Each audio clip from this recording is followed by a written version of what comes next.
ராதே கிருஷ்ணா. எல்லோருக்கும் நமஸ்காரம்.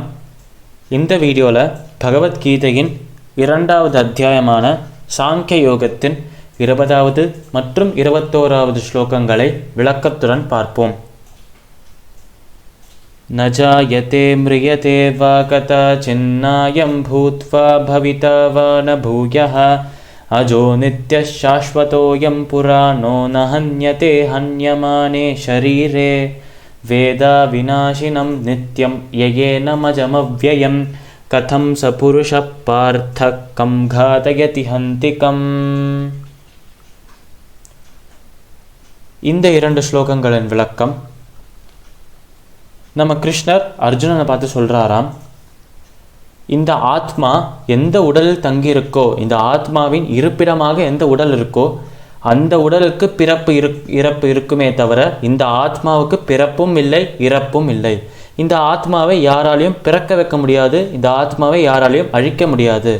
இந்த ஆத்மாவின் இருப்பிடமாக, இந்த ஆத்மா வசிக்கும் இடமாக இருக்கும் அந்த உடலை அழிக்க முடியுமே தவிர அப்படி அந்த உடல் அழிஞ்சால் கூட அந்த உடலில் இருக்கும் அந்த ஆத்மாவுக்கு அழிவே கிடையாது என்று கிருஷ்ணர் அர்ஜுனனை பார்த்து சொல்கிறார். இப்படி சொல்லிட்டு அடுத்ததாக அர்ஜுனன்கிட்ட ஒரு கேள்வி கேட்குறார் நம்மளோட கிருஷ்ணன். இப்படி ஆத்மாவுக்கு அழிவே இல்லை, ஆத்மாவை அழிக்கவே முடியாது என்று எப்போ ஒருவனுக்கு தெரியாதோ அப்போவே அவன் இன்னொரு விஷயத்தையும் புரிஞ்சுக்கிறான் அர்ஜுனா. அது என்னவென்றால், இன்னொருவனுடைய உயிரை எடுப்பது, இன்னொருவனை அழிப்பது என்று சொல்லும்போது அந்த மனிதனின் உடல் தான் அழியறதே தவிர அந்த உடலில் இருக்கும் ஆத்மா அழிவதில்லை. அந்த ஆத்மா இன்னொரு சரீரத்துக்கு, இன்னொரு தேகத்துக்கு, இன்னொரு உடலுக்கு செல்கிறது. அதனால் ஆத்மாவுக்கு அழிவில்லை என்று தெரியும் ஒருவன் அந்த விஷயத்தை தெரிந்து கொண்டு அந்த ஞானத்தோடு செயல்பட்டால் அது பாவம் அல்ல, அது பாவம் அன்று. அதனால் சத்திரியனாக இருக்கும் நீ உன்னோட தர்மமான அந்த போர், அதில் பங்கேற்பது உன்னோட தர்மம், அந்த தர்மத்தை பின்பற்ற வேண்டும்.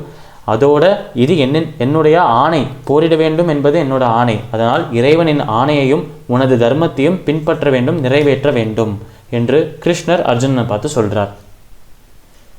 பகவத்கீதையின் 2வது அத்தியாயமான சாங்கிய யோகத்தின் 20வது மற்றும் 21வது ஸ்லோகங்களின் விளக்கம் இதுவே.